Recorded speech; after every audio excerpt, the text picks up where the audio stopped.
സുറിയാനി പാരമ്പര്യമുള്ള സഭകളുടെ ഐക്യം വിളംബരം ചെയ്തുകൊണ്ട് മുണ്ടക്കയത്ത് മാർത്തോമ നസ്രാണി മാപ്പിള ദേശീയ യോഗവും ക്രിസ്തുമസ് പുതുവത്സരാഘോഷവും സംഘടിപ്പിച്ചു. മുണ്ടക്കയം വ്യാകുലമാതാ സീറോ മലബാർ ഫൊറോന ദേവാലയത്തിൽ നടന്ന സമ്മേളനത്തിൽ നസ്രാണി പാരമ്പര്യമുള്ള 5 സഭകളിൽ നിന്നുള്ള വിശ്വാസികൾ ഒത്തുചേർന്നു. സെന്റ് തോമസ് ഓർത്തഡോക്സ് പള്ളി വികാരി reverend father Andrews Joseph Aikkaramattam സമ്മേളനം ഉദ്ഘാടനം ചെയ്തു.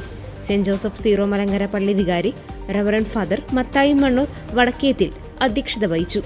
മുണ്ടക്കയം പള്ളി വികാരി റവറന്റ് ഡോക്ടർ ജെയിംസ് മുത്തനാട് ചടങ്ങിൽ സ്വാഗതം ആശംസിച്ചു.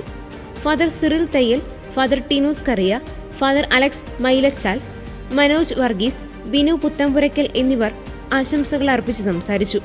നസ്രാണി പാരമ്പര്യത്തിന്റെ തനിമ വിളിച്ചോതുന്ന വിവിധ കലാരൂപങ്ങളും ആഘോഷത്തിന്റെ ഭാഗമായി അരങ്ങേറി. മാർഗംകളി, റംബാൻ പാട്ട്, പരിചമുട്ടുകളി എന്നിവയും വിവിധ ഇടവകകളിൽ നിന്നുള്ള സംഘഗാനങ്ങളും പരിപാടിക്ക് മാറ്റുകൂട്ടി. നസ്രാണി സംസ്കാരത്തെയും പാരമ്പര്യത്തെയും പുതുതലമുറയ്ക്ക് പരിചയപ്പെടുത്തുന്നതിനും സഭകൾ തമ്മിലുള്ള സാഹോദര്യം ഉറപ്പിക്കുന്നതിനും ഈ സംഗമം വേദിയായി.